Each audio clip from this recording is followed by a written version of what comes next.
Hello, everyone, and welcome to the Canada School of Public Service.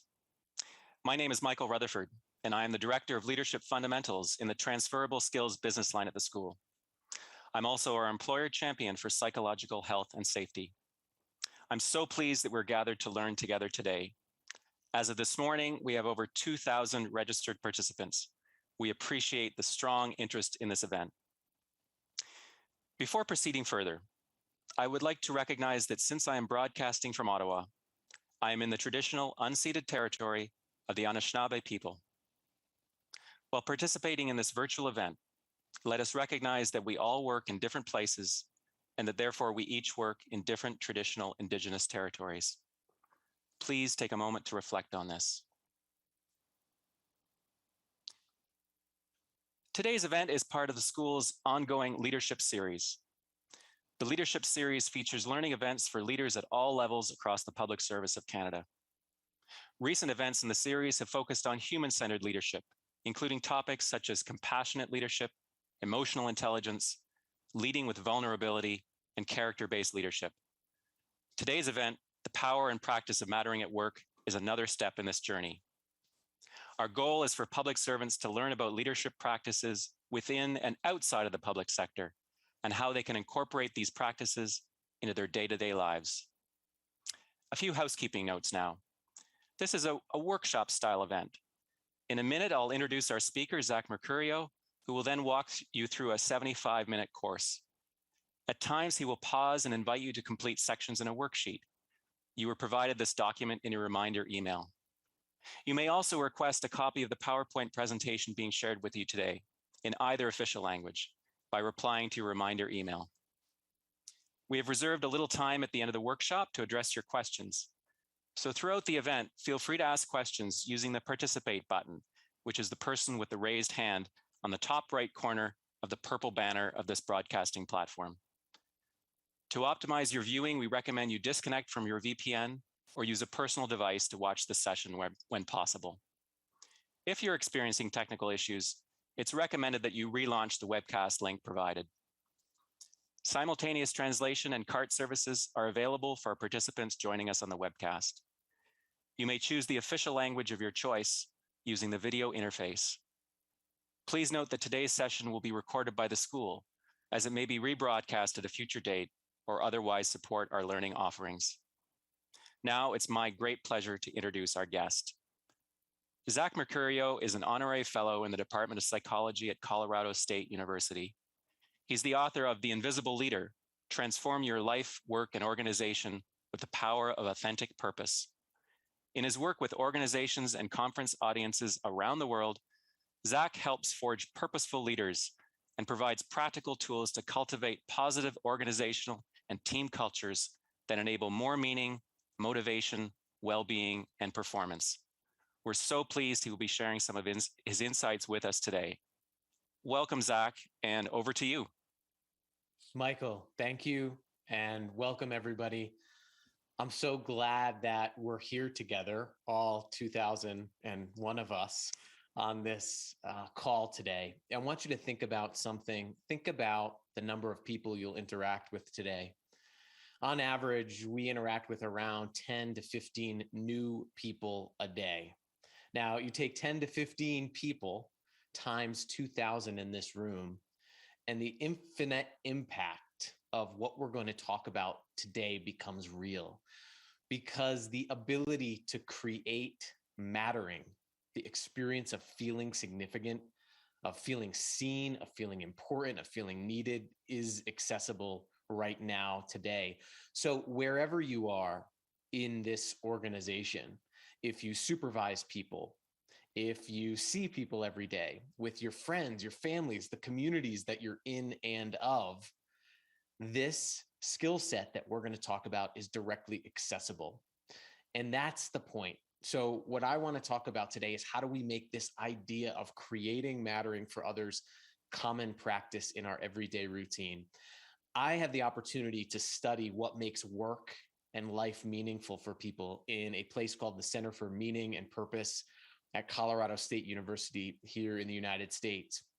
And one of the things that we find is in common with people who experience high levels of purpose and meaningfulness in their lives is that they experience regular moments of mattering in the place where they spend upwards of a third of their lives in the workplace.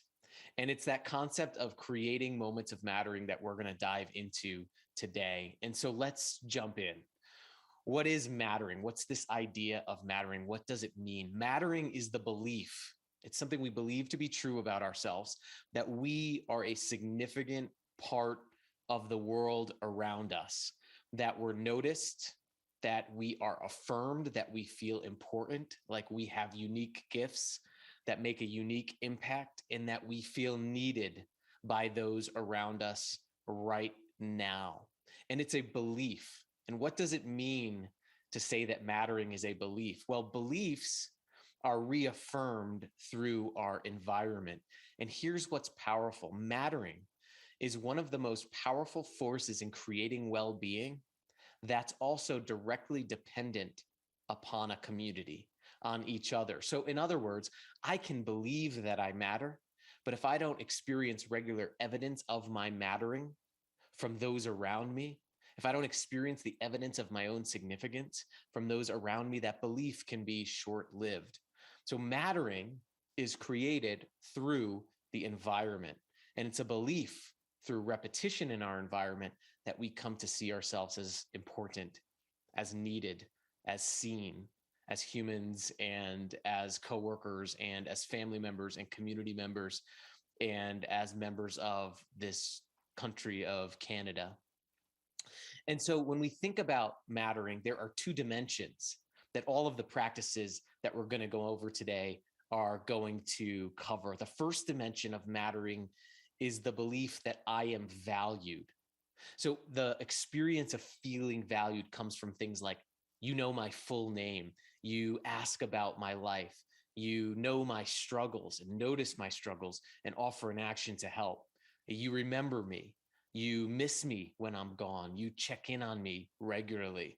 That's that feeling that I am valued by the team and the community and the workplace around me. And then the second component is that I add value, that I have unique gifts that you know and you can name that make a unique difference. So you show me how I make a unique difference. And great leaders don't just tell people that they add value, they show people exactly how they add value. And that's a skill that we're going to dig into today. You affirm my unique gifts, you ask for my opinion, you value my voice, you give me real responsibility, and that you show me that I'm relied on, that I'm indispensable, that I'm essential. And you may be looking at that list and you may be saying to yourself, well, Zach, that sounds like common sense. The big problem with common sense is that it's usually not common practice. For example, if you think you're good at this, do you know your delivery driver's last name? Do you know your coffee barista's family situation? Do you know if they have kids? Do you know who relies on them? Have you checked in on that team member who you know's parent was in the hospital? Have you checked in to see how they're doing? Or that new employee that you've worked with? Have you checked in with how that transition's going? Right? Oftentimes what happens is this idea of it's common sense to create mattering makes its common practice fall to the back burner. And these little lapses of curiosity, of becoming uninterested in each other, is what can erode the experience of mattering and meaningfulness. And just to give you an idea of the data that shows that mattering is not common practice, when we look at research around and across numerous occupations, we find that upwards of 60% of workers indicate they feel invisible at work. Again, in the place where they spend a third of their lives away from their friends, away from their families, that experience of feeling invisible. And what we know is that how we make meaning in work inevitably affects how we make meaning of ourselves and in our lives. We also know that upwards of 43% of workers in diverse occupations indicate that they feel undervalued in work. When we look at the school system, There was a recent study done, an international study of over 66,000 kids from 6th grade through 12th grade. And the researchers asked them, how many of you think your teacher would notice if you were absent? And over half of the sample indicated that they did not think that their teacher would notice if they were absent. Again, mattering is not common practice, but we can make it common practice by turning it into a hard skill. And it matters more than ever. As you may have been aware over the past year and a half, not only have we been living through a unprecedented, I use that word, unprecedented global pandemic, we've also been living through a world that's increasingly attuned, rightfully so, to social injustices. And every time society has gone through a major shift like this, a search for meaning has followed. In the second industrial revolution, a sociologist named Emile Durkheim did a study on suicides that were occurring as a result of the loss of work for people during that late 1800s period. And what he found was that it wasn't necessarily the loss of income that created the mental health issues. It was the loss of the ability to contribute. And he termed this anomie, which means to be contributing to something bigger than the self, our primal desire to be significant. When you look at the Great Depression that began here in the US and spread across the globe, researchers found that it was not the loss of an income or a job that contributed to the most mental health despair. It was the loss of the ability to have an identity with something bigger than the self, to feel like I matter. And then when we look at the Great Recession, we find visits to mental health facilities were 4 times higher for people who kept their jobs post-recession than pre-recession. And one of the main reasons was just the thought of the insecurity of a job resulted in feelings of worthlessness and uselessness. And now here we are. Research finds that there is increased reflection on the quality of our jobs and of our lives. People are more than ever asking, what does my work mean to me in my life? Is my work meaningful? How am I treated? Frontline workers, many of whom your different units and departments work with, and if not, you see on a daily basis when you step out of your front door every day. Frontline workers have been told by our governments that they're essential, and now they're coming back into our orbits, our communities, places that we influence, and asking, do I feel essential?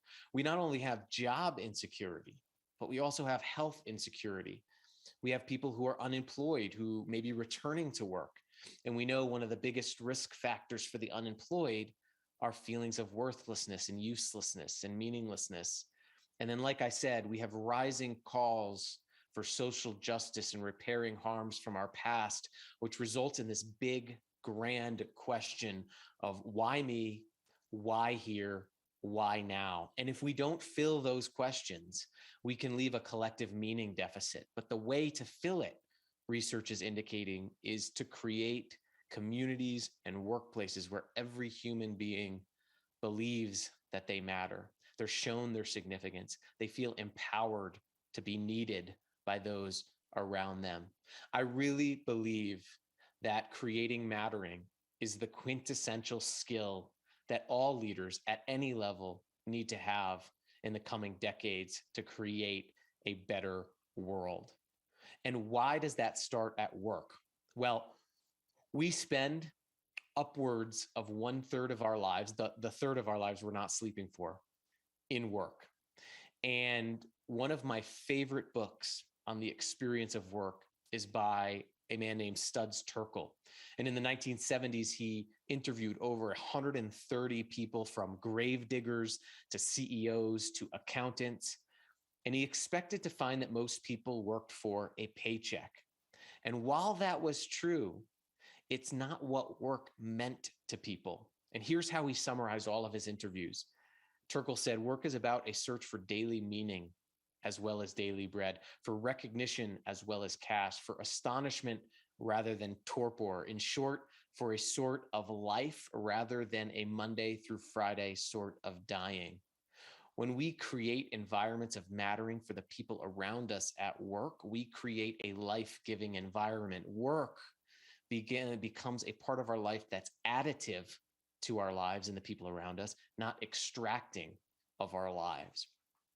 And why is this important? Well, we know upwards of 80% of people in diverse occupations say experiencing meaningfulness in work is a daily top priority. And this is across generations. And we can do an experiment here. If I asked you, wherever you are, to raise your hand if you'd prefer experiencing insignificance at work, raise your hand, right? I bet nobody on this call right now is raising their hands, and you span the generations. The yearning for significance is a primal human desire. It's not a generational preference. We also know through psychology research that meaningfulness is a key predictor of the things we typically think about, like engagement, motivation, satisfaction. And when those things come together, we get fulfillment. But we have to remember this key fact. It's incredibly easy for nothing to matter to a human being who doesn't feel like they matter. For example, if we want people to be engaged, we have to show them that they're worth engaging. If we want people to be motivated, we have to show people how their strengths are needed and why what they're doing matters. If we want people to be satisfied, we have to show people what's good about who they already are. And what we find in the research is that meaningfulness is the leading indicator of engagement, of motivation and satisfaction and fulfillment. And oftentimes we try to say, how do I get people to be engaged? How do I get people to be motivated? But what I want you to think about is looking at the leading indicator of all of those things, which is how can I make sure everybody around me feels positive, they feel significant, and they feel purposeful in what they do. And the key predictor of meaningfulness is the experience of mattering. So what we're going to do now is we're going to start exploring this concept. And the best way to explore the concept of mattering is to think about it in your own life. So I want you to get your workbook up. I'll give you about a minute or so to make sure you can get that up, get that file up. And as you open up the workbook, I want you to go to the first page where it says what it means to matter. And as you go down, probably towards the end of that page, there's a reflection. And what I want you to do right now is I want you to think about the moment in your work or life when you most believed that you mattered. And be specific. You'll notice that I italicized here the moment. I want you to think of the moment, a specific moment when you most believed that you mattered as a human being. And I want you to write down what happened, who was around, what was going on, and what was said. So what I'm going to do as you think about that moment, and again, try to be specific, is I'm going to give you about a minute of silent reflection time to write this down. And then we're going to dig into what components comprise these moments of mattering that we see when we ask thousands of people to write what you're about to write here today. So let's take a minute to write your moment of mattering down and really bring it to your mind on that silent reflection. And then we'll come back and talk about the three major components to mattering that arises when we ask this question to thousands of people.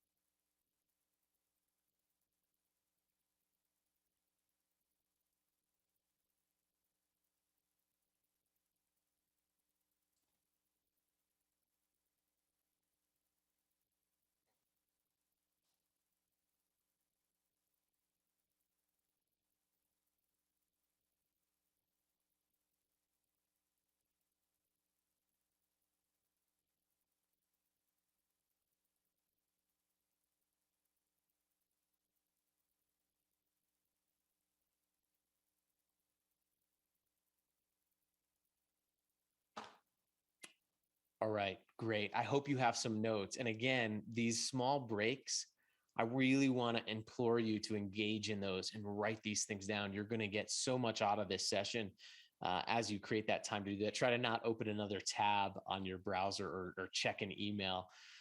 because these moments are really powerful. They're your data. And what we find when we look at these moments, when people describe these moments, is that typically it's just that they're encountered in moments.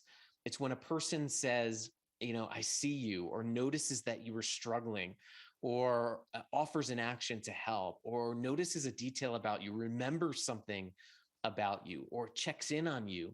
And that first experience is called noticing.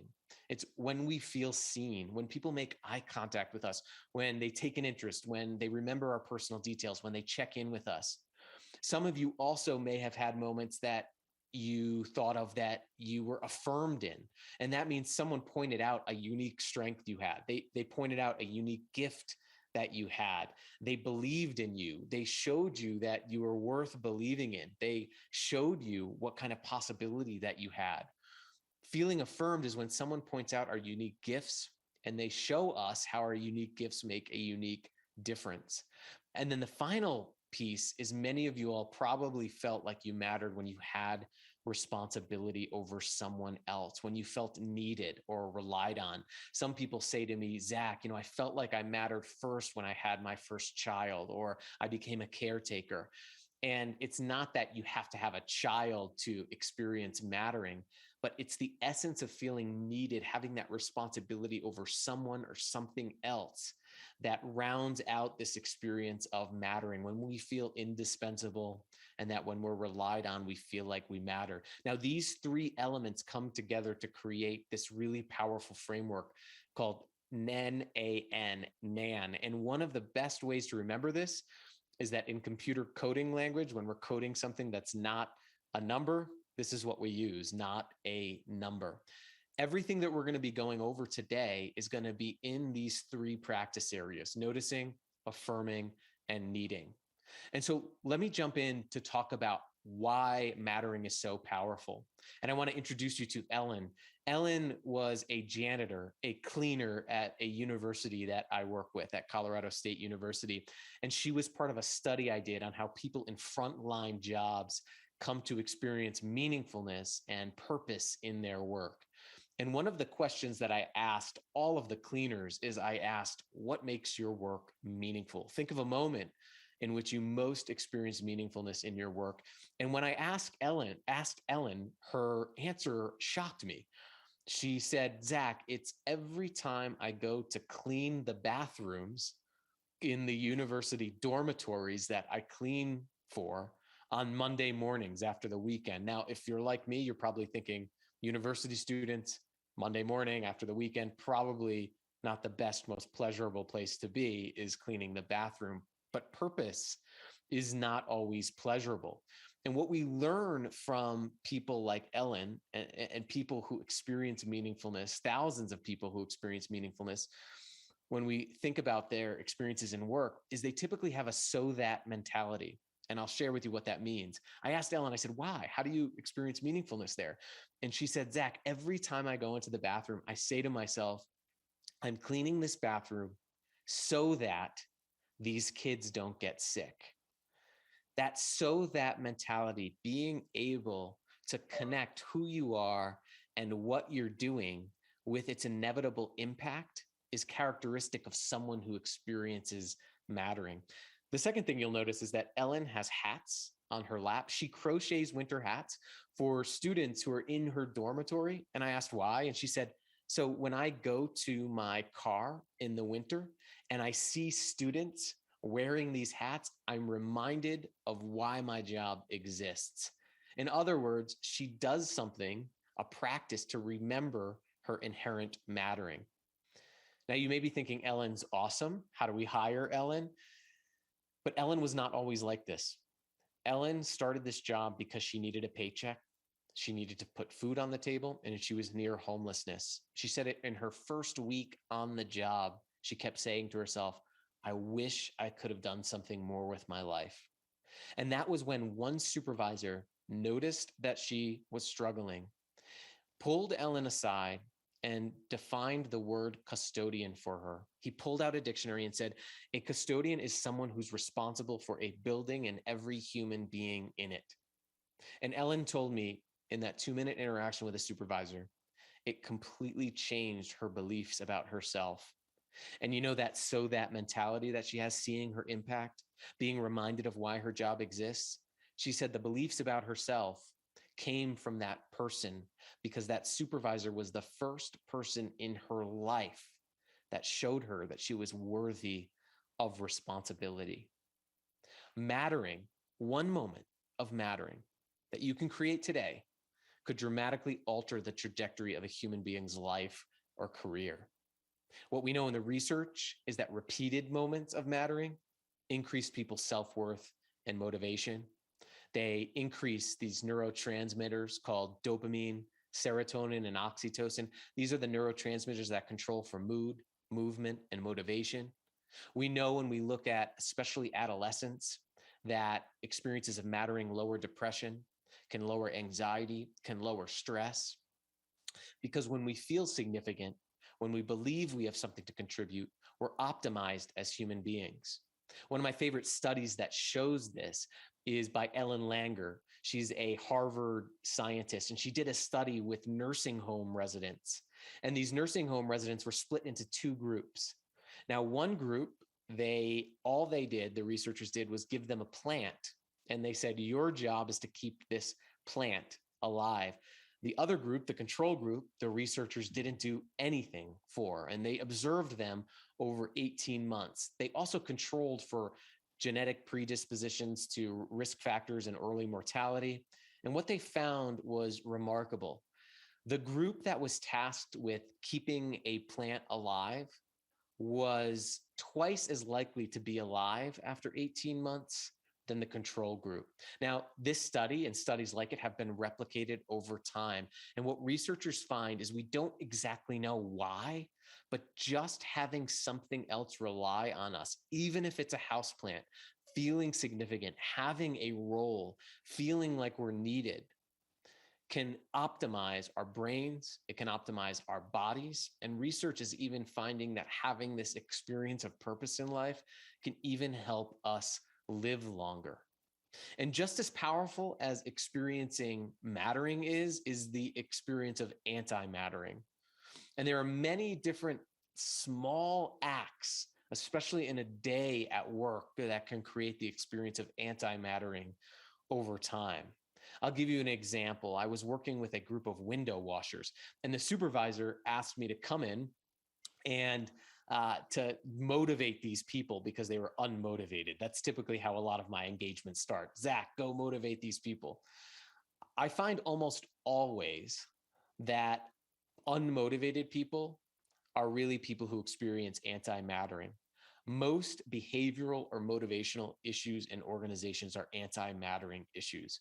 And so I went down to this group of window washers and I just asked them, hey, if you were to change anything about this place, what would you do? What would you do differently?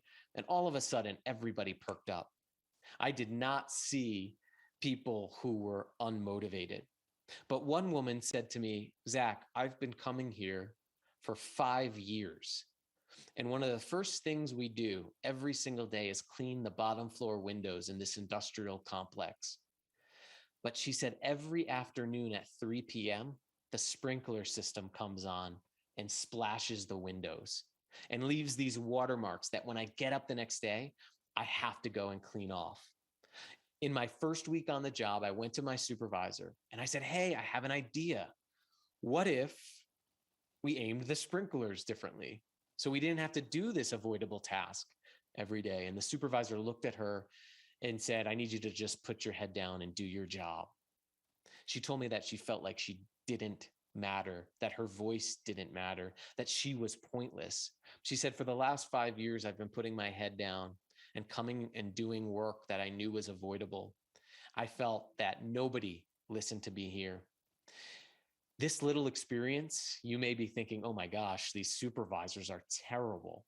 But there are little sprinkler issues in every team and organization. Little things, whether it's someone having an idea and their voice is just thrown aside, or if it's someone who comes to you with some feedback and you send them back and don't listen to their feedback, or if it's someone who's doing something just because they've had to do it every single day or just because someone else tells them to do it. These little things can erode the experience of mattering. The enemy of mattering is a feeling of futility. And what we find when we interview with people who experience anti-mattering is they say things like this: it really rakes on me. And rakes means scrape away. It rakes on me and makes me feel worthless. Why do I bother? People tend to ascribe experiences of anti-mattering to themselves. You'll see this second quote from our study: I feel completely pointless as a person. Again, how we make meaning in the place where we spend upwards of 35% of our lives impacts how we make meaning of ourselves and of our lives. But here's the powerful part: we can prevent this. We can create environments where people feel heard, they feel seen, they feel important, and they feel uniquely positioned to make a unique difference. And we're trying to avoid this idea of learned helplessness when the environment conditions you to think that you're powerless or that you don't matter. Because again, when someone doesn't believe that they matter, it's very easy for nothing to matter. And creating mattering is a leadership skill. It's a, dare I say, hard skill that we must learn because it's so powerful. I often say that creating mattering is a fundamental human practice. And what is a leader's craft? A leader's craft at its core is nurturing human possibility around them. And so the fundamentals of being human is the fundamentals of being a leader. And one of those fundamentals are making sure people around us feel noticed, they feel affirmed, and they feel needed. So what we're going to do now is we're going to go through each of the major practice areas. There's going to be a reflective exercise for each that I'm going to engage you in. And then after we go through each of these practices, I'm going to introduce you to a tool that you can use as you move forward to both self-assess your leadership skills, but then also use with your teams, your communities, and your families to make sure that we're all committed to creating an experience of mattering. So let's jump into the first practice area, which is noticing others. Now, there is a big difference between noticing somebody and knowing somebody, right?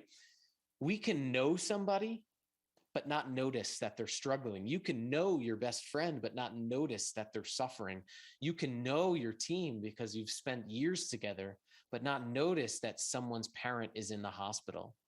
Again, there's a big difference between knowing somebody and noticing them. Noticing them is the act of seeing personal details, noticing personal details about someone's life, thinking about those details, and then taking an action to show them that you've thought about them. I'll give you a prime example of what this looks like. And it comes from a story of a 5-year-old boy growing up in Brooklyn in New York City. And this 5-year-old boy was the son of a single mother who didn't have childcare for him. So she would drop him off at the Brooklyn Public Library every day and then go to work. And he would spend the whole day there, and then his mom would come pick him up again and take him home. Well, this little boy only had one toy, and his toy was a deck of playing cards. And he said he didn't even know what to do with the playing cards, but he would just bring them every day because it made him feel important. And he would go to the library and he would shuffle them and he would play with the cards and lay them all out. And one day, after about a week of going to the Brooklyn Library, a librarian saw this little boy playing with his cards and came up to him and said, "Hey, I've noticed that you've been coming in every day with this deck of cards. We just got a book in on how to do card tricks. Would you like it?" And she gave him this book. And he took this book and he studied it all day and he learned a card trick. And when his mom came to pick him up, the first thing he did when they got home is he showed her the card trick. And she was so happy. And he said he became addicted to that happiness that he experienced when he showed her that card trick. Well, the next week, the librarian brought him a Houdini book. Now, that little boy grew up to be David Blaine, the world-renowned illusionist and magician.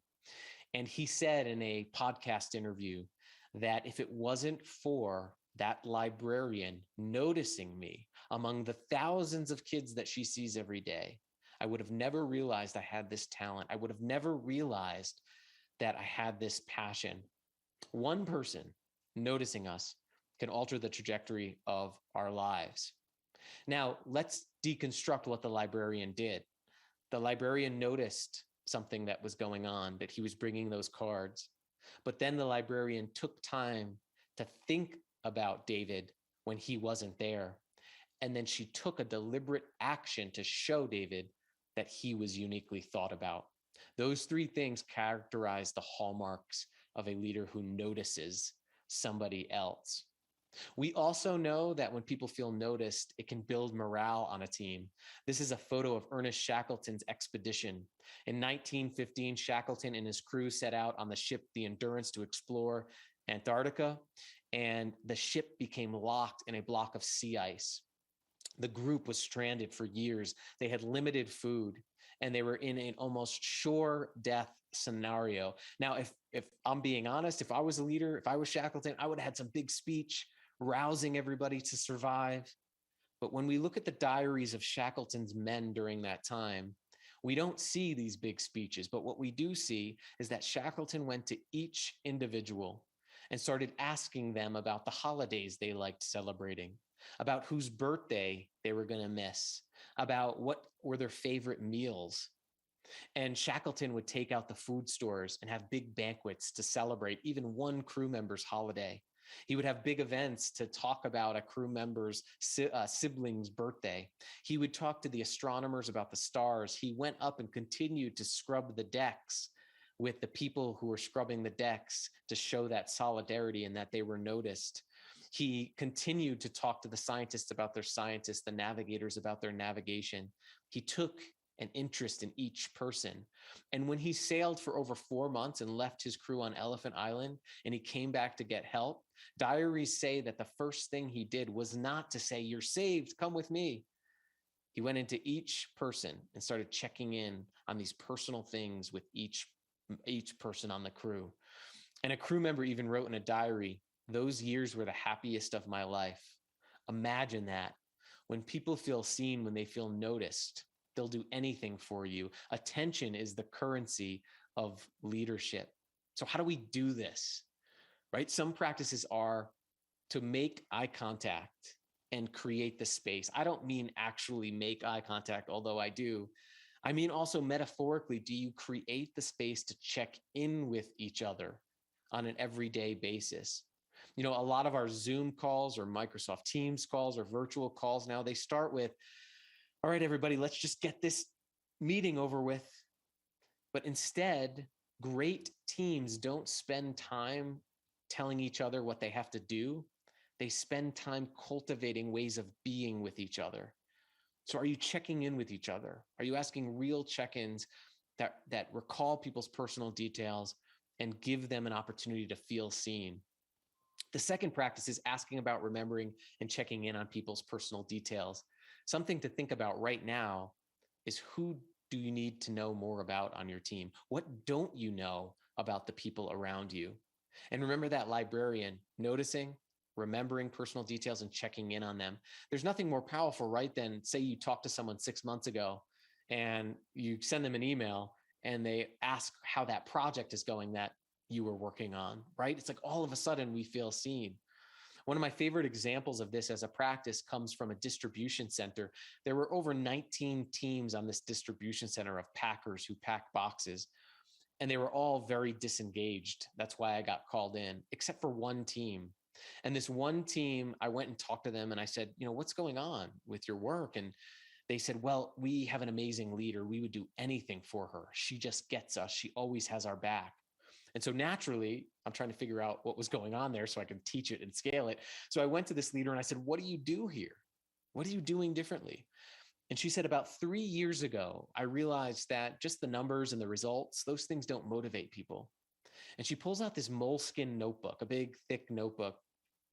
And she said that what I started doing is that every Friday, I would sit down with this notebook and I would recall all of the different things I heard my team talk about that week. If it was a vacation they were going on, I'd write down their name and where they're going on vacation. If it was a child they talked about in a new sport, I'd write down the child's name and their sport they were practicing. If it was a struggle or a sickness, I'd write that down. And then she said, every Monday morning, I start my day with looking over that list for 5 minutes and I make sure that I check in with each individual that week. And she said, that's all I've done. Now, some of you may say, well, some people are just relational at this. Some people are just natural leaders. This is not a natural leader. This is a practiced leader. This is someone who made mattering a deliberate practice, put it on their calendar. I always say, schedule your good intentions. When you think about checking in with somebody, put it on your calendar. When you think you should send that thank you note, put it on your calendar. I'm the best person in the world when I'm out walking my dog. I think of all the nice things I should do. But leaders who create mattering schedule their good intentions. The third practice is noticing others' moods, inquiring and offering to do something to help. There's a big difference between compassion and empathy. Empathy is understanding what someone's going through. Compassion is taking an action to alleviate that suffering. Compassion is empathy plus action. So noticing if someone's struggling, but then offering an action to help makes people feel seen.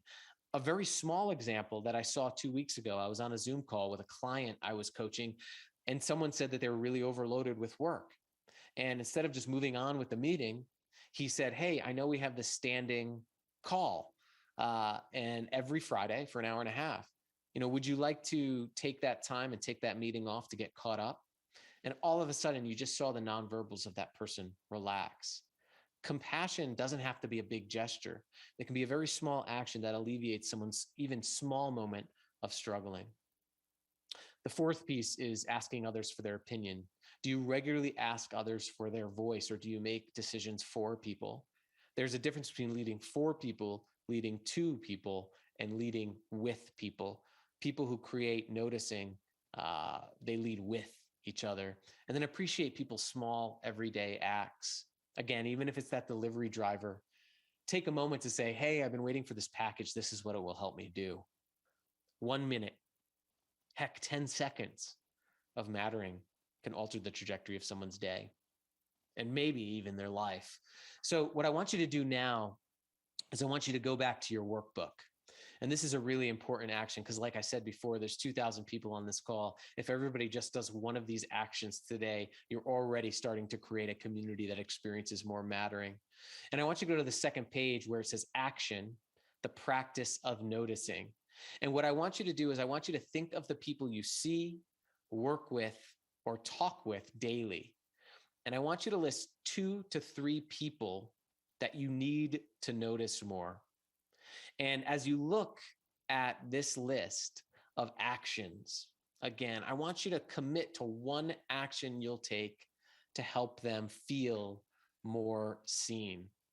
An example of how small this can be, I have a 7-year-old and a 4-year-old, and my 7-year-old really likes watching his tablet, even though I try to desperately limit screen time.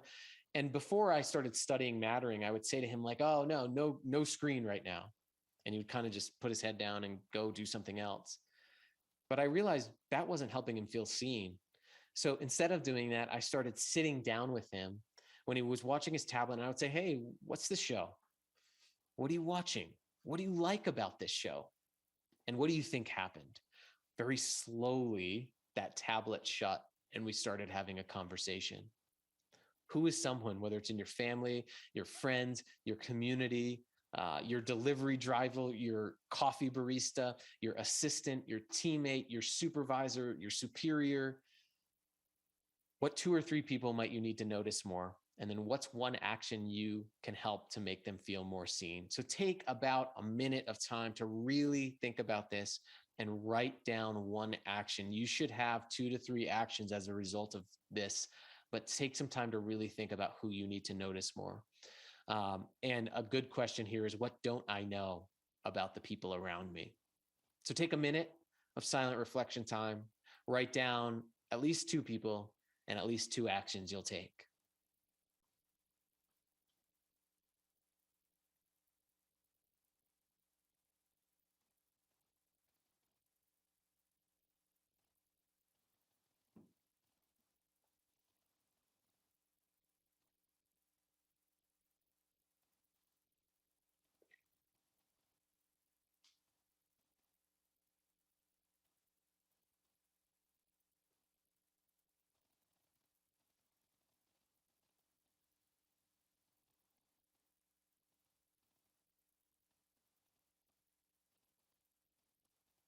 And better yet, as you're finishing writing these actions, consider popping it onto your calendar of when you'll do it.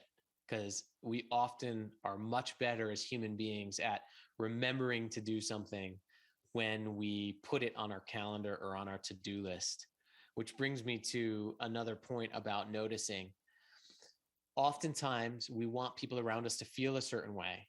But when we go to look at our to-do list, we'll find that there's usually nothing on our to-do list that is strategically designed to help people feel that way. The goal with this session, right, is to make creating mattering, make leadership something that makes it onto your to-do list. And that's why I'm going to keep imploring you to write the specific actions. Now imagine this. Imagine if everybody on this call wrote 2 actions, right? That's 4,000 small actions of mattering that could potentially change the trajectory of someone's day, life, or career. A couple of other practices that you might think about. Oftentimes, I get a lot of people say, Zach, I'm just so busy. I don't have much time to do this. And I want to let you know that creating mattering and noticing other people doesn't have to be something extra you do. It can be used to optimize what you already do. For example, if you're in a meeting today, or you talk to someone today, or you have regular conversations, you have an opportunity to create mattering. Leaders who create mattering optimize their interactions with others. So one way to do that is to ask better questions, right? Instead of, hey, how are you doing? Ask, what is your attention right now? You know, if somebody asks me how I'm doing, I could say a million different things. I don't know how I'm doing, but if someone asks me what I'm working on today, I can tell them. What kind of day have you had so far? How would you describe your energy? Think about the questions you ask each other to check in. Are there questions you could restructure or recraft to make people feel seen and noticed? Now, I want to share with you how feeling seen has impacted my life. Personally, this is my now 4-year-old Jackson. He was born with a very rare condition called blepharophimosis epicanthus inversus syndrome. It's called BPES. It affects about 1 in 50,000 people, so he's extra special. But he was born with no eyelid muscle, and his eye openings are much smaller than normal. And I experienced a lot of anti-mattering on behalf of him as he was growing up. In his first couple of years of life, we would take him to the playground and kids would look at him and say, why are you so weird? Why are your eyes so small? We would have parents who didn't even greet him and would say, man, you have a sleepy baby, right? And it's amazing because feeling seen is such a primal human desire. You can see what happens even when a little child doesn't experience it. He started developing a shyness. He would kind of hide behind our legs because that's what happens when someone comes up to you and just looks at you without acknowledging you. And that was until we took him to Colorado Children's Hospital in Denver, Colorado. And we went in for a surgical consultation because he needs a few surgeries.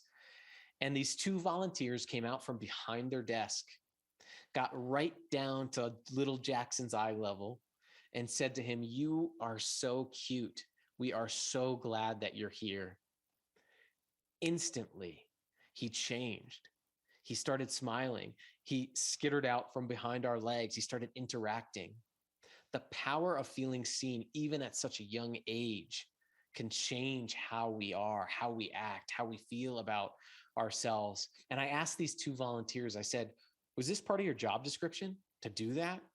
And they said, no. And that's what noticing is. It's taking an action above and beyond to make someone feel seen. And once we notice someone, we can start noticing their uniqueness and how their unique identities and their unique strengths and their unique gifts and their unique perspectives make a unique impact. And that's what affirmation is. Real affirmation is showing someone how their uniqueness makes a unique difference. And again, great leaders don't just tell people that they matter. They show them exactly how they matter. And again, almost all the time we say thank you or good job to somebody on a daily basis. We're going to take it a step further today. And instead of just saying good job, I want everybody on this call to commit to showing people the difference that they make. And one of the most powerful practices that you can implement to start doing this is telling people stories that show them very vividly what their impact is. I call that impact story collecting and storytelling. I know I told you about that distribution center and that amazing team. Well, this distribution center, one of the widgets that they distribute goes to a medical device manufacturer that fabricates MRI machines that then distributes them to a distributor and then across the hospitals. Now, these people are 3, 4, 5 steps removed from the end user. Some of you on this call may be 2, 3, 4, 5 steps removed from the end Canadian citizen that's the beneficiary of your work. And I went into this group, this distribution center manager meeting, and I knew that they made MRI machines. So I was expecting this excited group, but there was profound disengagement. They were looking at their phones. They didn't want to be there. You could just tell. So I actually stopped the session. And I said to this group of distribution center managers, I said, "Why are you here?" And this one woman in the front row started crying.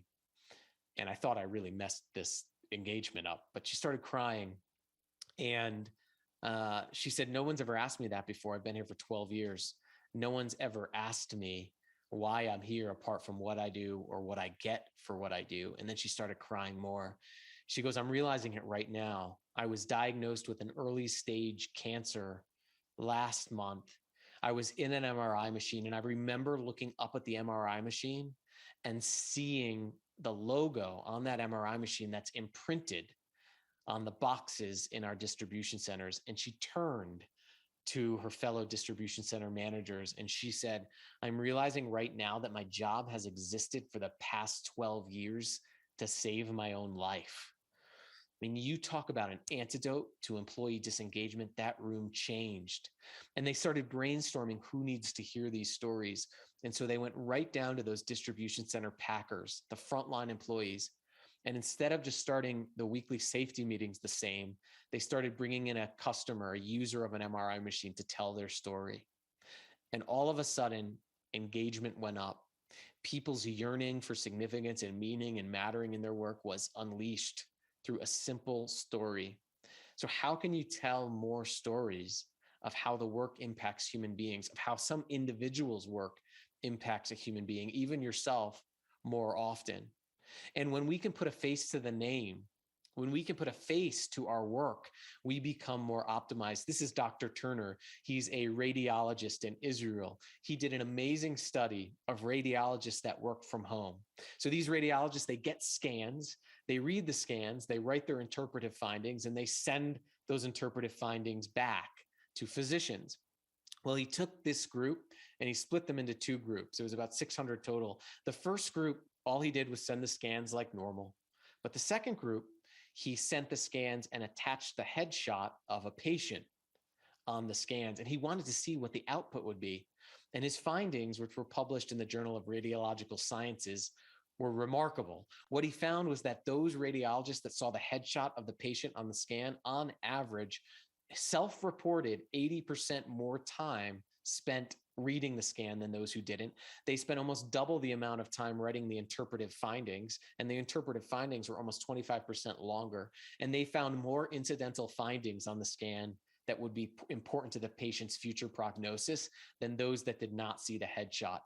Anytime that you can bring the human impact of someone's work back into their work is an opportunity to optimize a person's sense of mattering. An example of how simple this can be, this was a group of plumbing contractors I went to work with.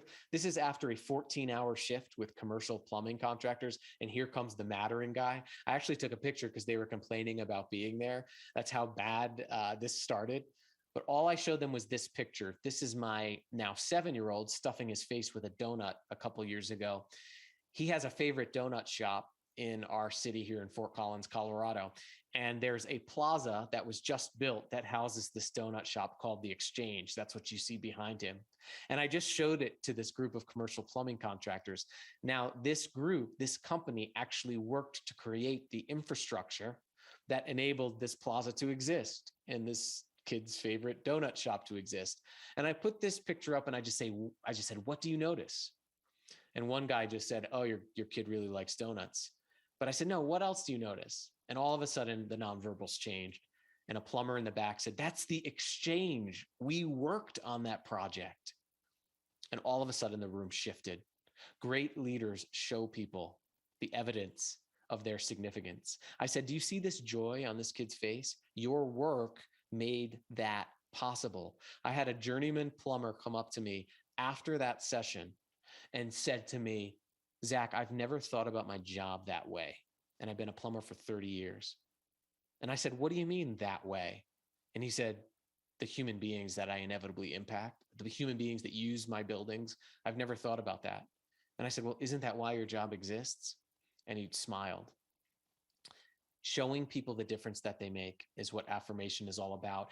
And if you can't do it in big group settings, we all can do it in one-on-one settings.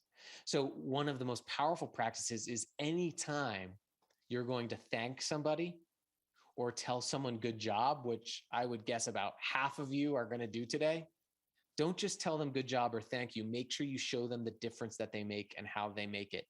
And there's a very simple framework you can use to give what I call purposeful affirmation. And it's called SBI. The S is to describe the situation. So describe very clearly when and where whatever you're thanking them for or saying good job for happened. This does two things. It helps you make sure that they're noticed and it's specific. So you don't become the person who just says thank you at the same time every day. So for example, at the beginning of this session today, Michael, so here's the situation. It was at the beginning of this session today, and I named Michael, right? That's an example. That's the situation. He can't argue with when it happened, and he knows that I saw him. The second is describe the behavior and the strengths that the person exhibited to prompt what you're thanking them for or saying good job for. So for example, at the beginning of this Zoom call today, when Michael, honored the territory that he was on and set up this session and introduced me in such a compelling, powerful way. So, right, I named some things. Michael was compelling in his speech. It was powerful, and he acknowledged the territories that we're on. And then finally, impact. What was the impact of that behavior on someone else or on you as a human being? So here's how this looks. Today, at the beginning of this Zoom call, when Michael very powerfully and compellingly went over the territorial acknowledgement and set the stage for this session, I felt really excited to be with you all and to think about 2,000 of you out there going out and creating mattering in your communities. And because of Michael and the entire events team work, every single action that you've committed to thus far in this session will occur because of their work setting this up. So thank you. It's completely different. So anytime you say thank you, show people the difference that they make. Describe the situation, name their strengths, and show them their impact. So what I want you to do right now is I want you to try it. I want you to think of someone on your team that needs to be shown the difference that they make. Maybe it's someone who is more behind the scenes. Maybe it's someone who doesn't get to have that customer or citizen facing role. Maybe it's someone in your family or someone that needs to be thanked and shown the difference that they make. And try it. Try using this template. So right below the first action area, the practice of noticing, is a section that says action, purposeful affirmation. And the three elements are right there on the workbook. So what I want you to do is I'm going to give you about a minute of reflective time. I want you to think about that person's name, write that down somewhere for yourself, describe the situation, describe the behaviors and strengths they used in that situation you're thanking them for, and then describe the impact that their strengths and them using their strengths and those behaviors had on you or on someone else. Now, I want to make a note here, right? All of this stuff has to be done authentically, right? It can't be just a checklist item. You don't want to go up to someone and be like, okay, now I'm giving you purposeful affirmation. I'm going to use the SBI model, right? This is not about doing that. What this is about is making sure these components are present in your own authentic way of delivering the feedback. Because what we know is that these elements create the experience of mattering. So take a minute, think of one person and write them a purposeful affirmation. It could be a partner, it could be a spouse, it could be a friend, or it could be, preferably someone on your team, a supervisor, a superior. And then we'll come back and jump into a couple more practices around making sure people feel affirmed. So take a minute and write down a purposeful affirmation for somebody.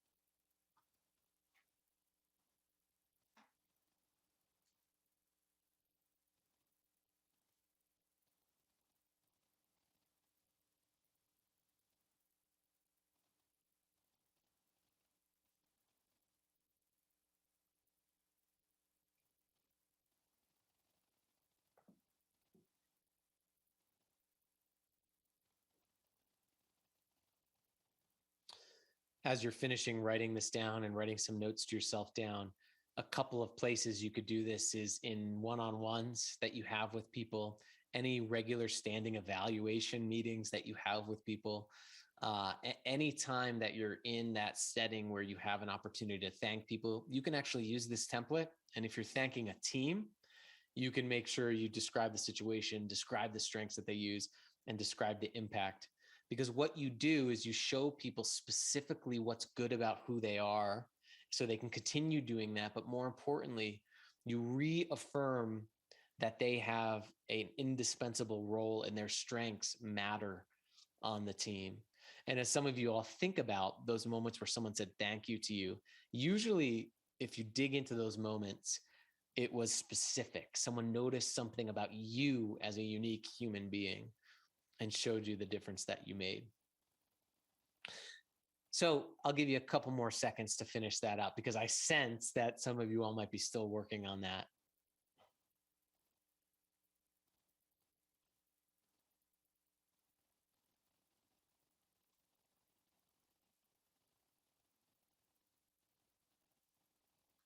Okay, great. So you should be able to leave here today with people you want to notice, some actions you'll deliberately take, and a piece of purposeful affirmation that you will then go deliver to somebody else.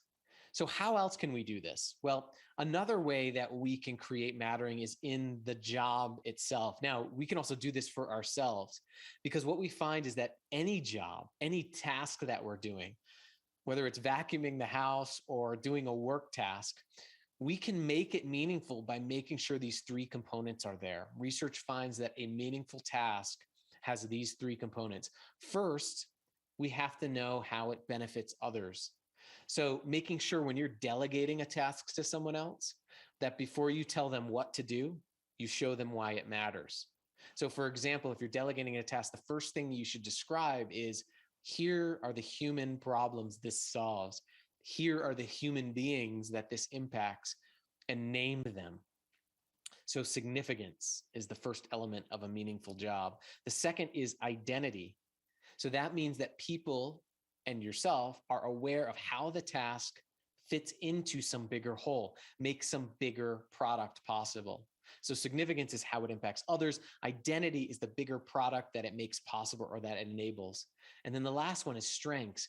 Do I know how I can use my unique strengths to do it? This is incredibly powerful. First, when you're delegating, say I needed to delegate someone to go organize my bookshelf, I can say, hey, I am working on this really important research project and I need to identify some key pieces of research. And my research project would be much better if I could find the information. So one, there's the significance. Two, the identity. And what that will make possible, this book manuscript I'm working with, just that organization is going to help make that process more possible. And then if someone was organizing that bookshelf and they needed to use their strengths on it, you could say, I know you're very detail oriented and that's what I need you to use to do it. You can use this in onboarding, in training and development, in delegation, heck, even in job descriptions, right? You could write, here are the human problems this job exists to solve.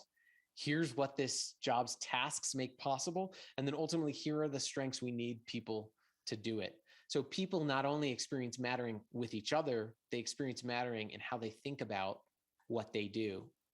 And finally, we can ask more meaningful questions to people. Many of you all are in mentoring roles, whether officially or not officially, and we have the opportunity to ask better questions. A lot of times we ask anti-mattering questions like, what do you want to do with your life? And that implies that someone's not already doing something with their life. So instead of that, ask, what do you want your life to do for others? That question assumes someone's mattering and helps them focus on their impact. Another one I hear all the time, especially in the workspace, is where do you see yourself in 5 years? But that requires people to be a mystic. And it tells people that you're just about a 5-year career plan off from being worthy. Instead of that question, let's ask, what kind of impact do you want to have made 5 years from now? You're assuming that the person is making an impact. You create mattering by drawing their attention to that. And then, like, what's your ideal job? What kinds of problems do you want to solve with your strengths? Now, not only can we ask others more meaningful questions to create mattering, we can ask ourselves more meaningful questions. Our lives are ultimately the answers to the questions we ask ourselves. So instead of what do I have to do today, how is what I'm going to do today going to impact others? Instead of what do I want to do in the next 5 years, what kind of impact do I want to have made 5 years from now? And what happens is our attention expands. We look outward, we look upward, and we participate in creating mattering for ourselves and others. So a couple of strengths and skills to use here is one, make sure you can know and name others' unique strengths. Name them specifically. A good thought experiment right now is to think of people on your team. Can you name their unique strengths and unique gifts that make them distinct from someone else? The second is to show others how their strengths make a unique difference using story collecting, storytelling, using purposeful affirmation, the SBI model, can show people exactly what they make possible. That brings us to the third point, meaningful job design, making sure that people know before you tell them what to do or how to do it, they know exactly why it matters and they can connect it tangibly, their task to its inevitable outcome. Remember Ellen, the janitor, the cleaner, she said, I'm cleaning this bathroom so that these kids don't get sick. That so that link is incredibly powerful. And then ask more meaningful questions. Think about the questions you ask yourself. Think about the questions you ask each other. Are we paying attention to what matters? Are we asking questions about what truly matters? Now, once we notice people, we see their uniqueness. Once we can affirm people, we show people how they have unique strengths and what those strengths make possible. People start to feel needed. They start to feel relied on. They start to feel indispensable as human beings. And I want to just give you a thought experiment that shows how powerful feeling needed is to generate commitment. Imagine I were to invite all 2,000 of you to a dinner party tomorrow. But say you woke up tomorrow and I said, hey, do you want to come to the dinner party the night before? And you said, yeah, I'll come. But you woke up tomorrow and you just were like, yeah, I don't know the Zach guy. I don't really want to go. How easy would it be for you to get out of that plan? Pretty easy, right? Because you didn't commit to anything. But if I said the night before, hey, I need you, John, I hope there's someone named John here, by the way. I need you, John, to bring dessert tomorrow to my dinner party. And John wakes up tomorrow morning and is like, I don't really want to go, but Zach needs me to bring dessert. When we feel needed, commitment follows. When people feel irreplaceable, they act irreplaceable. They leave, they don't show up, they don't commit. But when people feel irreplaceable, they act irreplaceable. They show up, they commit. And that's what feeling needed is all about. It's feeling indispensable and irreplaceable. And what we find when we look at studies of depression and anxiety, and there's been numerous studies in Gordon Flett's book called The Psychology of Mattering, of what people's journals look like when they're having these depressive thoughts. And there's these two phrases that researchers have identified that are almost consistent across the board. People say, nobody would miss me if I was gone, and no one cares about me. Mattering is important, but it also could mean the difference between life and death, right? Mattering, feeling needed, feeling indispensable. That is what feeling needed is all about. And we've started to get good at this. One of the good things that came out of the pandemic, and I know that's an oxymoron, is that we started showing people how they're essential. And leaders who create mattering and people who create mattering for each other are essential thinkers. They see every human they interact with as essential, as important, as indispensable and irreplaceable. Now, one way that we can do this is we can show people regularly how we rely on them. One of my favorite stories of connecting people to their indispensable role on a bigger purpose comes from the United States moon missions, the Apollo missions, to land a person on the moon. And John F. Kennedy, the president at the time, went to a space center and he was about to give a big speech on why we should go to the moon. And he went into a janitor's closet that he thought was a green room to prep for the speech. And he saw the janitor there and said, "Hey, what do you do here?" And the janitor very calmly looked up at the president and said, "Oh, I'm putting a person on the moon," and went back to his work. That feeling of instantly feeling and expressing that janitor's expression of indispensability to that bigger purpose was powerful for JFK. But researchers have looked into how NASA created that environment. If you think about NASA during that time, they had over 300,000 workers dispersed across the United States. Many of them were contract workers. Many of them would never see the landing on the moon and still be employed by NASA. And they didn't even know whether this big purpose was possible. But what they found on the blackboards at NASA during that time in an archival study was that every area, every unit had what was called a ladder to the moon. They put this big purpose, what they're all trying to achieve, to land a person on the moon by the end of the decade at the top of the ladder. And then each work unit could identify how their tasks that week, that month, would meet tangible, measurable objectives, which would ultimately meet higher order measurable objectives, which would ultimately enable a higher objective, which would ultimately put a person on the moon. What did NASA management do? They showed people how they were indispensable to this bigger, compelling purpose. Think of the purpose of the government that you work for. Think of their purpose of serving people. Does everybody around you know? Do you know that you're indispensable to making that happen? This concept as a leadership tool is called laddering. And it shows people exactly how they matter through easily and tangibly showing them the measurable outcomes that they make possible. And it can be powerful when you're thinking about others around you and when you're talking with others around you. And the big action here is to think about this laddering tool in the concept of someone who may feel disconnected to the bigger purpose, or may feel disconnected to what they make possible in your own life if you're thinking personally. And what I want you to do is I want you to go down and go to our last practice area here on the second to last page. And it says, action if it wasn't for you.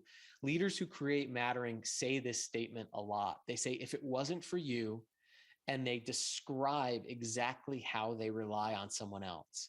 So what I want you to do right now is you can think of that laddering tool to help you with the language, but I want you to think of one person, whether it's on your team or again, in your personal life or anywhere, that you think you need to say, hey, if it wasn't for you, that you need to show them how that you rely on them. And I want you to complete this statement. So write their name, make a note of their name, and then finish this. If it wasn't for you, and tell them how you rely on them. What's something that you rely on them for? So take 1 minute, think about that person, and write down one if it wasn't for you statement that you'll take action on today or in the next week. And then we'll come back and we'll summarize and wrap up and jump into questions. So take about a minute and think about this and fill that out. If it wasn't for you, who are you going to say that to and what are you going to tell them? And again, the laddering practice is really helpful to make sure it's specific. If it wasn't for you, show them what they make possible for you and how it enables you to do something bigger than just what you're thanking them for.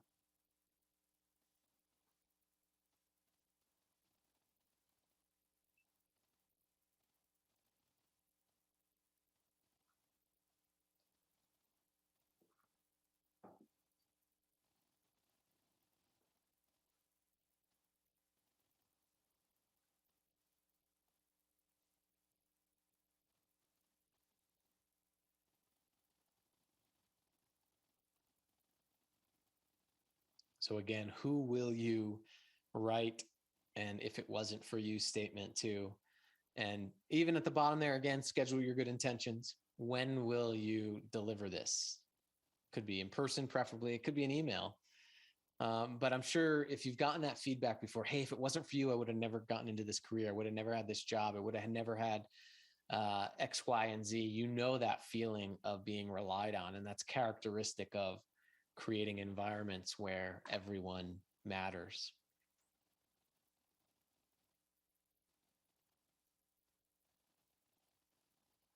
So great. I hope everyone at least has it in their mind who that person is, and at least has some language that they'll use to start doing it, and also put it on your calendar as well. So a couple of key practices for the needed portion is say these words a lot. Hey, if it wasn't for you, show people how they're needed.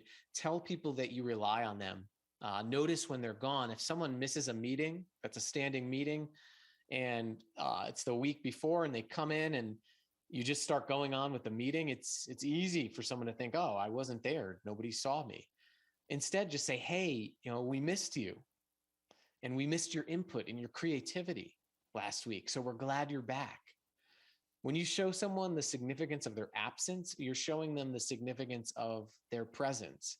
So telling people that you miss them when they're gone, showing people what they make possible through that laddering tool, right? Making sure everybody sees how they're indispensable to the bigger whole. And then ask others for help. Ask others for their input. And that can create an environment of showing people that they're needed. Now, I know I've been talking about this in the context of a work team or a family team, but you all serve the citizens of Canada. So the people that you serve, does every person, group of people you work with or that you serve also feel like you matter? You can take this and think about this. Are we creating experiences when we answer the phone, when someone comes into an office, online, digital, virtual experiences where people feel noticed, they feel affirmed, and that they feel needed, that they know they're valued as human beings, and they know exactly how they add value to the bigger community? Because at the end of the day, there's nothing more powerful than a human being who believes that they matter, who knows they have unique gifts, who knows they're relied on, who knows that they're needed.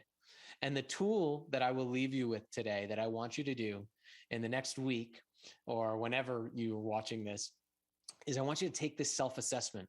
So on the last couple of pages, you have a self-assessment that is a summary of every practice we've gone over, and you can rate your own frequency of behaviors in each of these major areas. So after you do this, you'll get a score for noticing, affirming, and needing.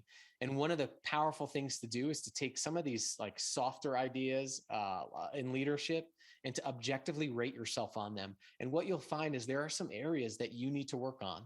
There are some areas of things that you do really well that you need to continue.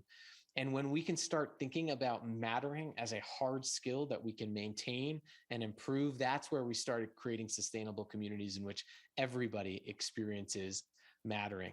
You'll also notice there's a mattering plan there. I encourage you to take this back. I encourage you to write down people's names and write down the last time you helped them feel noticed, affirmed, and needed. And if you haven't done anything, leave it blank. And as I say, go for the gaps, help to focus your attention here.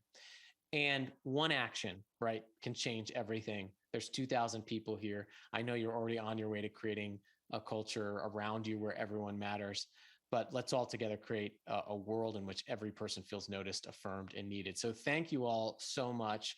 I know we're going to go into question and answer right now, so I'll turn it back over to Michael to lead us in our Q&A portion. Wow, Zach, thank you so much. I'm really quite inspired, and I've been following along in my own workbook and coming up with some great ideas, and I really appreciate the real practicality of what you presented today. But listen, I don't want to talk too much because we've got some great questions that have come in that I hope will lead to a quick discussion here at the end.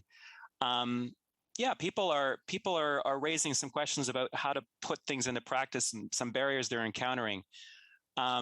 We've got a question here. How do you deal with team members who've told you they're very private people and they don't want to share, especially in the context of virtual work? Someone saying, they can't even see their employee to sort of compliment them, say on a sweater that looks nice, because they won't even turn on their camera. So I don't know, any thoughts on that, Zach? Yeah, so that's a great question, right? Everybody experiences mattering in different ways. So if someone, I get that all the time, if someone's not a personal person, there's a couple of things. One is to don't let that not allow you to give them the opportunity to share if they want to share. Oftentimes what happens is that we say, oh, that person's a private person. So we stop asking them questions. And what can Right. happen is that inevitably it becomes a self-fulfilling Right. prophecy, right? Right. So what I recommend is giving them the opportunity, asking them questions. If they don't want to, you're not forcing them. But the second thing is if it noticing does not have to be just about personal life. So it's like if you know someone's working on a project, like what makes them come alive? You can ask, I remembered you started that project last month. How's that going? Anything Mm-hmm. you're Mm-hmm. struggling with, anything you need help with. So you can also focus on the work or on something that does make that person excited and Mm-hmm. check in on that too to get the Mm-hmm. same essence. But Mm-hmm. the essence is feeling seen, Right. Right. right? It's feeling noticed. Yeah. So it's Yeah. not about getting to know everybody's deepest, darkest secrets. Makes sense. Makes sense. Um, we had, another participant who's struggling with feeling quite disengaged at work, and disengaged from their manager, some members of their team.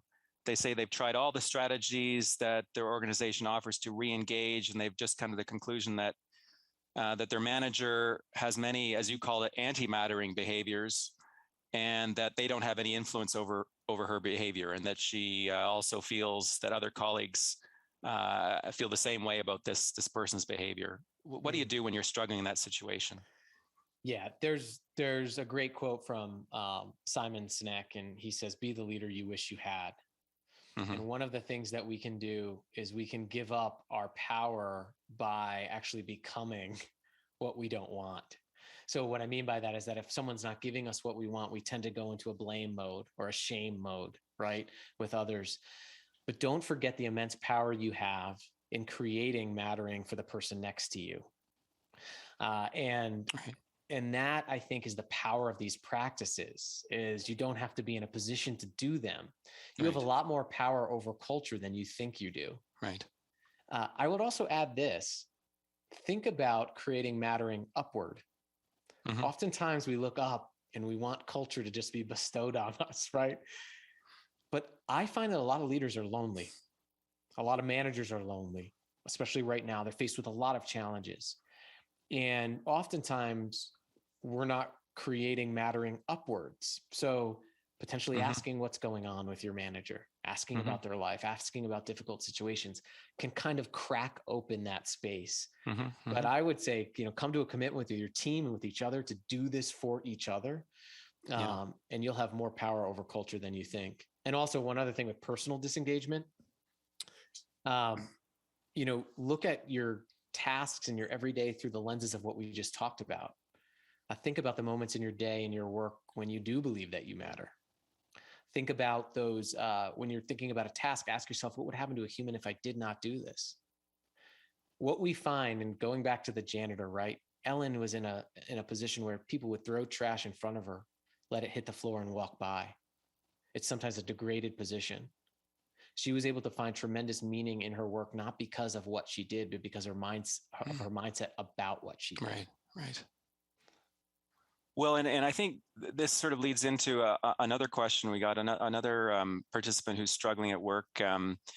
They're wondering if they're not sure about this notion of just making people feel needed and indispensable, and therefore they're going to feel engaged, because they feel that in their organization they feel higher management has taken advantage of this sense of everyone's Yeah. indispensable, and in fact it's led to people feeling burnt out and Yeah. having and not having a sense that management has any sense or awareness of that they're actually sort of responsible for the situation of the burnout. So that yes, they feel indispensable, but it's kind of this double-edged sword that they're burning out at the same time. Yeah, and that's not, that's more manipulation than it is, Yeah. Inspiration. And so when we talk about feeling needed, it's feeling needed as a full human being, right? And all that you bring to it. And again, the reason why there's noticed, affirmed, and needed there is because all three need to happen to create mattering. Because, for example, I would say that what people need to do a better job at is noticing people are struggling and offering actions to alleviate that suffer, right? Like it's like when people do like meditation retreats to deal with the burnout that they created, right? Those are coping, those are like employee coping programs. Yeah. Right. So I think that noticing piece is incredibly important for mitigating the risk of overusing somebody. Zach, we don't just got a couple more minutes left, but a more specific question. Participant wondering if we can tie your approach into what they're calling a trauma-informed approach to leadership, with the recognition that they're employees that are actually coming from places of trauma. Maybe tying it a bit into that first question of sort of boundaries and just, I don't know if it's something you've given thought to or it's come up in your work. Yeah, I mean, the key to this is everybody's lived experiences, whether it's identities or an experience of trauma, has some sort of different experience with mattering, right? And different barriers to experiencing mattering.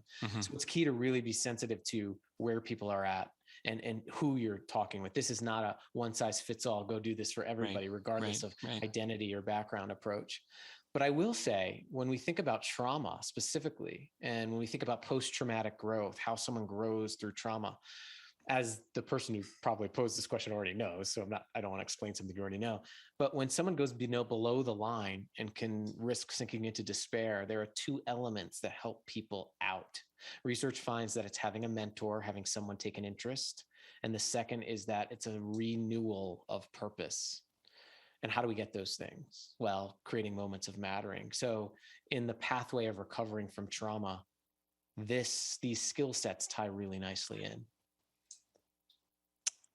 Well, that's great. Well, listen, Zach, I hope people will be taking the rest of the self-assessment and taking back some of the very practical tips you've given us today. And I really appreciate your presence and sharing your ideas with us today. And I think I've certainly found it very, very inspiring. And I hope that all the folks out there, some 2,000 of them, have also enjoyed this event. And as you say, the ripple effects of this event will have an impact. I really do believe. So thank you so much. And for participants, I do want to say that we'd love to get your feedback. It's really important to us. So please complete your evaluation that you'll receive in the coming days. And to continue this learning journey, please visit our website, the CSPS website, and consider registering for our Thrive series, which is a virtual classroom course series for leaders at all levels that explores the themes of change and resilience, employee engagement, empowering yourself and others, and the human-centered workplace. Journey through this learning series to discover individual, team, and organizational strategies to help you thrive during times of change. And please tune into the Rethinking Leadership GC podcast series. In fact, our latest episode that we just dropped is a topic very relevant to today's discussion. It's called Creating a Culture of Belonging. So with that, thanks again, Zach, and thanks to all the participants for joining us today. I hope you'll join us in the future for other events and courses, and goodbye for now.